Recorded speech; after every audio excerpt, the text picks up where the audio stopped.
네, 여야가 최상목 권한대행의 마은혁 헌법재판관 후보자 임명 문제를 놓고 신경전을 벌이는 가운데 최상목 대행의 막판 선택이 주목되고 있습니다. 정치인사이트 홍석준, 서가번 전 국회의원과 정치 하나 살펴보겠습니다. 안녕하십니까? 안녕하십니까? 안녕하십니까?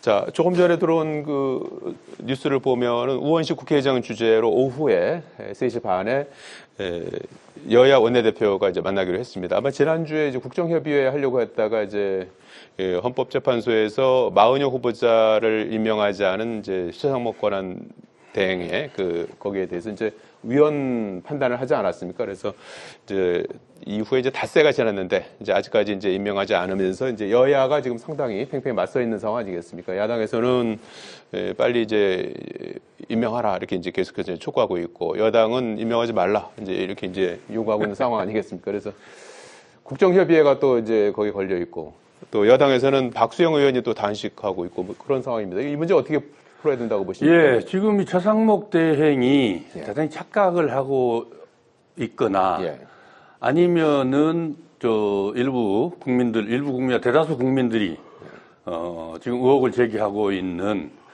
정말 내심 탄핵에 동조하고 있는 거 아닌가 이런 상황 아니겠습니까?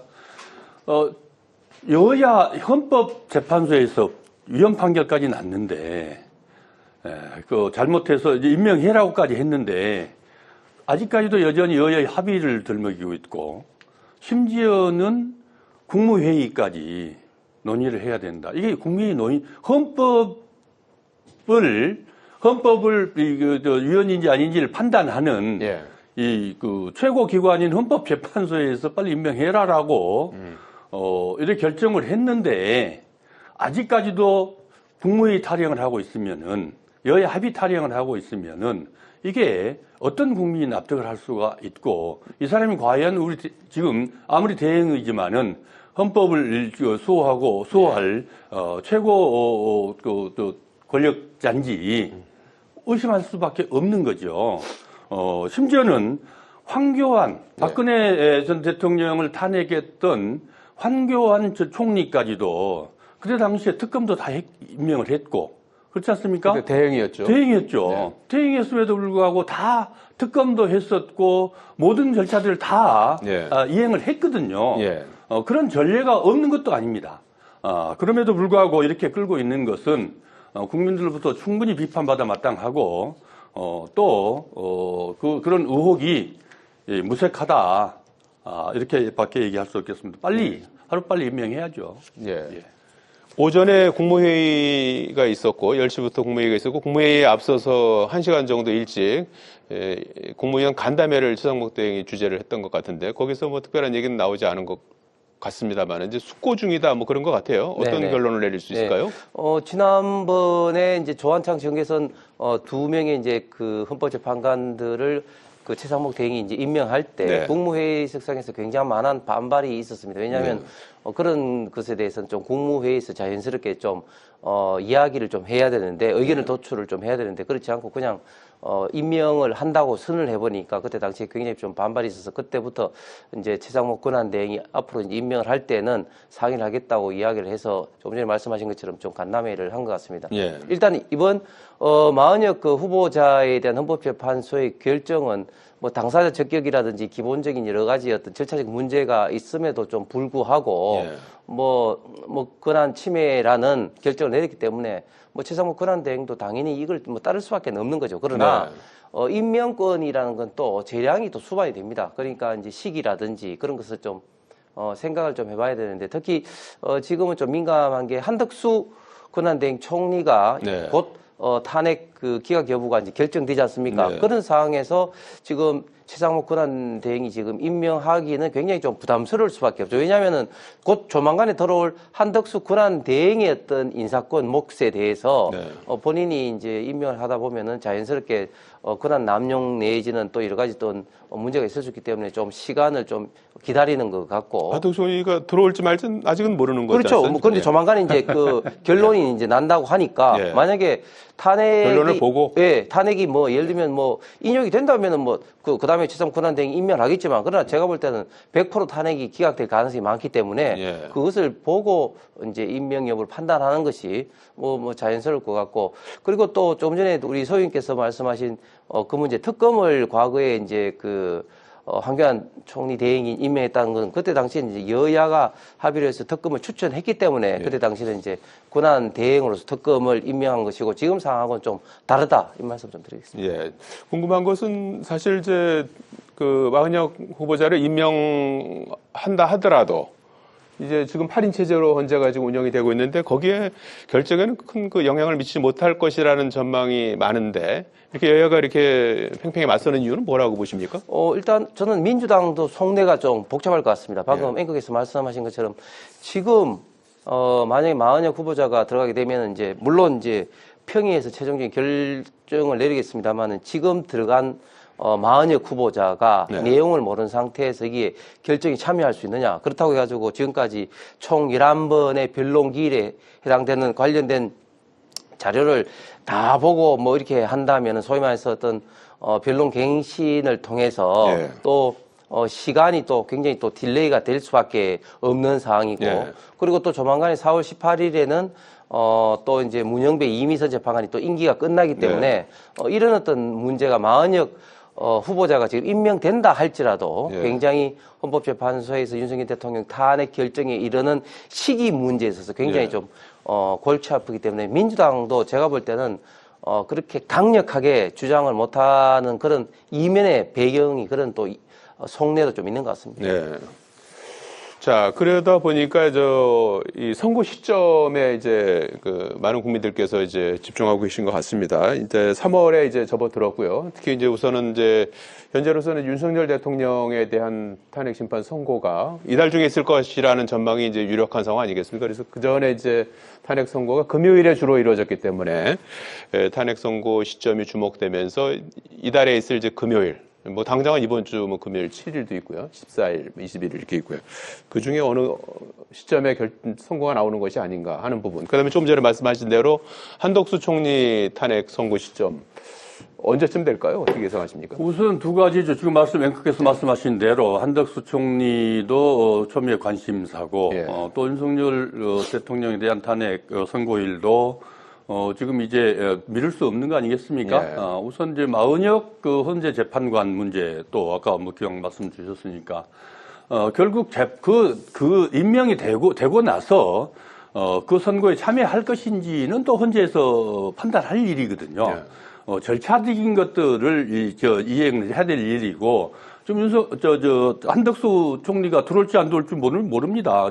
상당히 중대한 그 사유로 인해서 탄핵 올라가 있지 않습니까?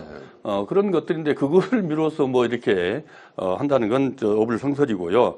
어쨌든 한덕수 총리의 문제도 저는 간단치 않다고 생각을 합니다. 우리 국민들도 그렇게 생각하고. 왜냐하면 지금 그 위헌 판결이 나왔잖아요. 헌재 재판관 3명을 당시로 여야 합의가 했던 여야 합의에서 올라왔던 이 정재선 조한정 그다음에 마은혁 재판관에 대한 임명을 안 하고 있었던 거 아니겠습니까? 당시로서는 이 3명이 9명 중에 3명이 지금 비어 있어서 국회 측에서 임명하도록 요청을 했음에도 불구하고 임명하지 않아서 결국은 그것하고 또 하나가 결국 특검급도 거부한 거 있었습니다만 또 내란 묵인 방조 그 혐의도 같이 있거든요.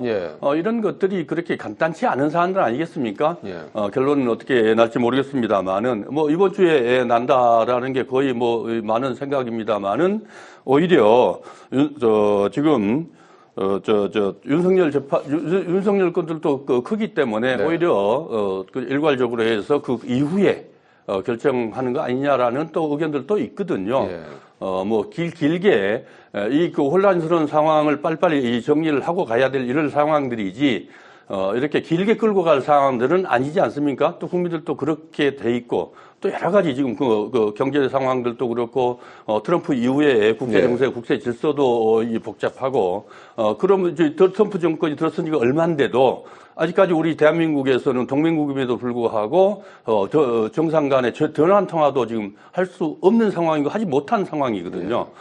그래서 헌재에서 이런 사안들을 심사숙고할 필요는 있겠지만은 길게 끌고 가서 이 혼란을 자초하고 국가가 제 기능을 발휘할 할 수 있도록 이런 것들을 신속하게 결정하는 것도 헌재의 임무고 역할이라, 그리고 최소한 이 국가와 국민에 대한 도리다. 이런 관점에서 본다면은 그렇게 길게 가지는 않을 거다.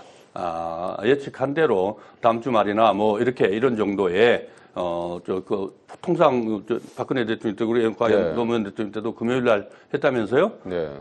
늦어도 다음 주 금요일, 다음 주 금요일 정도까지는 결론을 내는 게 맞지 않겠냐. 뭐 이런 의견들인 것 같습니다. 홍 의원님 어떻게 보십니까? 통상적으로 최종 변론 기일부터 한 2주 정도 이제 걸렸기 때문에 그러면 이제 다음 주 14일 정도가 이제 되는데 이제 그것은 이제 평의하는 과정에서 재판관들끼리 어떤 그런 뭐 의견이 이제 모아질 때 이야기고 이번에는 제가 생각할 때는 전반적으로 의견이 굉장히 좀 많이 지금 내부적으로 좀 그 갈등 내지는 또 이견이 많다고 지금 계속해서 이야기가 들려오고 있습니다. 그렇기 때문에 보통 때, 그러니까 노무현 대통령 때나 박근혜 대통령 때보다는 조금 더 시간이 좀 걸릴 수가 있을 거다. 그런 생각이 들고, 그리고 조금 전에 했던 그 한덕수 권한대행 그 총리의 이 이슈하고 같이 좀 맞물리기 때문에 그런 어떤 문제도 조금 더 연장이 될 수도 있을 것 같습니다. 특히 또 제가 어젠가요? 그 강일원 변호사, 그러니까 2017년도 박근혜 대통령 헌법재판관 하셨죠. 헌법재판관 그때 당시 주심을 맡았습니다. 강일원 재판관 그 칼럼을 이제 보니까 굉장히 좀 공감이 가는 건데, 이 헌법재판소가 실체적 진실보다도 절차적 어떤 과정의 어떤 정의가 굉장히 좀 이번 상황이 좀 부족한 것 같다. 그렇게 이야기를 하면서 가장 두 가지 점에 대해서 강력하게 비판을 했습니다. 첫 번째는 헌법재판소법에는 비록 임의적 규정이지만 형사법에 관련이 되어 있으면은 헌법재판소 심판을 정지하는 것이 사실상 어떤 뭐 강행 규정이나 다름없는데 특히 이번에는 박근혜 대통령 때와 달리 그 윤석열 대통령 같은 경우는 형사법 지금 현재 또 이제 피고인으로도 돼 있는데 지금 현재 이것을 정지시키지 않고 있는 거. 특히 2020년 형사소송법이 개정되었음에도 불구하고 검찰 조서의 증거 능력을 인정하고 있는 이런 어떤 문제 등등에 대해서 굉장히 전임 주심 재판관으로서 강력하게 좀 비판한 칼럼을 봤는데, 앞으로 어떤 결정이 나더라도 제가 볼 땐 좀 우려스러운 거는 이번 헌법재판소에서 이런 어떤 절차적 문제, 소위 말하는 두 프로세스를 지키지 않은 이런 어떤 문제는 굉장히 큰 어떤 비판으로 좀 다가올 것 같습니다. 선고가 이제 뭐 이달 중에 이제 나올 것으로 전망이 되지만 그 이후에도 상당한 좀 파장이 있을 것 같다. 이렇게 이제 전망을 해주고요. 서울중앙지방법원이 이 윤 대통령 측이 신청한 구속 취소 청구에 대해서 이르면 오늘 늦어도 이번 주 안에 결론을 낼 것이다. 또는 일각에서는 윤석열 대통령 탄핵 선고 이후에 또 판단할 것이다. 이런 전망도 나오고 있는데 언제 어떤 결과가 나올 것으로 아까 말씀드렸습니다만은 결국 이게 윤석열 대통령에 대한 탄핵 결정이 언제 다음 주 정도에 통상 예산 2주 후에 나듯이 그 다음 주 말 정도에 이렇게 결정이 난다. 이러하면은 결국 이 구속 청구 건은 결국 굳이 뭐 이번에 하지 않아도 되지 않겠냐. 뭐 이걸 봐주겠다 어쩌겠다 이런 얘기가 아니고 절차나 또는 뭐 여러 가지 그 기간 뭐 이런 문제보다도 어쨌든 우선순위가 그렇게 되지 않겠습니까? 그래서 대체적으로 뭐 오늘 뭐 심지어는 이제 오늘 결정을 할 거다 뭐 이렇게까지 얘기하는데, 오늘 만약에 결정을 내지 않는다고 하면은 결국은 탄핵 결정 난 이후에 이 문제들은 자연스럽게 해소될 것이다. 이렇게 보여지는, 그렇게 보는 의견들이 나쁜 것 같습니다. 결론이. 제가 보기도 그 후자, 결국 탄핵 결정 이후에 결정이 나면은 판단하면은 뭐 자연스럽게 이거 할 문제 아니겠습니까? 왜냐하면은 지금 검찰에서도 강력하게 주장하듯이 지금 그간에 구속 만료가 됐지만 구속 만료됐다고 해서 윤석열 대통령이 뭐 개전의 정의라든지 뭐 그간에 상황들이 바뀌었다거나 그러지 않고 오히려 결국 만료돼서 나온 이후에 정계 인멸 우려가 있다라는 것은 모든 사람들이 다 우려하고 있는 거 아니겠습니까? 심지어는 헌재에서 네. 그 재판 진행 과정에서도 측근들을 만나고 또 심지어는 변호인이 다른 관련자들, 예. 변호인까지 그렇게 만남을 시도하고 뭐 하는 그런 여러 가지 이 정황들이, 검찰로서도, 결국 증거인멸이나 이런 우려들을 네. 하고 있는 거 아니겠습니까? 예. 이런 상황이 바뀌지 않고 오히려 그런 것들이 가중돼 있음에도 불구하고, 구속기간을 이 소멸이 끝났다고 해서 예. 만료시킨다. 예. 이거는 국민적 정서와 또 법질서 수호 차원에서도 맞지 않는 거 아니겠습니까? 예, 받아들여질 가능성은 낮다 이렇게 이제 분석을 해주셨습니다. 윤 대통령 측에서는 구속 불법을 주장하고 있는 거죠? 네. 예.